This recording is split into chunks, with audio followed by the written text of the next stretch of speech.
No more silence. That was the message from protesters here in Greene County. Right now, this area along McKinley Road sits quiet, but that could soon change. With the Russell County budget now approved, attention is turning to what it means for teachers who may not receive a 4% raise. Hi, Rebecca. I am live off of Exit 7 here in Bristol, Virginia. Behind me is a live view of what I-81 is looking like during rush hour. Recently, the Carter County Commission approved bonuses for the sheriff's office. Here, 142 employees. Today in that preliminary hearing was all about determining if there was enough evidence or probable cause to move forward with this case.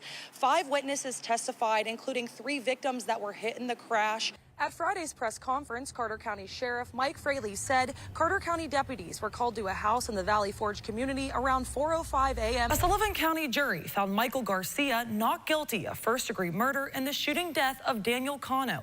After a 4-day trial, jurors instead convicted Garcia of reckless homicide and felony reckless endangerment. In September of 2023, Michael Garcia shot and killed Daniel Cano in Kingsport. Prosecutors charged Michael with premeditated first-degree murder, arguing jealousy was the motive. Attorneys say both men had a relationship with the same woman, Emily.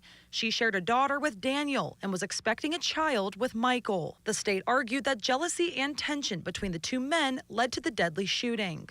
Because of his anger, jealousy, and contempt, he shot an unarmed father in front of his 2-year-old daughter. But the defense argued Michael had little reason to be jealous, saying the couple was reconciling and planning for their future together. Michael had everything going for him at this point in time. There was no reason for Michael to be jealous. They had been broken up. They're about to get back together. Throughout the week, jurors heard testimony about the relationship between the 2 men and the events leading up to the shooting. During closing arguments Thursday, prosecutors told the jury Michael knew Daniel was at the home and went there intending to kill him. He showed up uninvited and unannounced to Marquand's home. He drove by the driveway, did not go down it as he had every single time he had been there before. The defense disputed that claim, arguing Michael had no idea Daniel was at the home. Attorneys say Michael was there to surprise Emily and drop off gifts and clothes for her daughter. By the evidence, her testimony, that Michael had no idea Daniel was at the house. After several hours of deliberation Thursday, the jury returned its verdict. We, the jury, find the defendant, Michael Garcia, guilty of reckless homicide, fine in an amount of $5,000. We, the jury, find the defendant, Michael Garcia, guilty of felony reckless endangerment, fine in an amount of $3,000.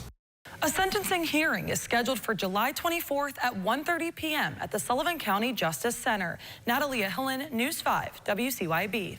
At Thursday's preliminary hearing, prosecutors showed video from the early morning hours of Saturday, May 9th in downtown Johnson City. Tennessee Highway Patrol says Kutsonis was driving on West Market Street. I'm on Lily Street in Bristol, Tennessee, where police are investigating a double homicide after a shooting just after midnight this past Sunday.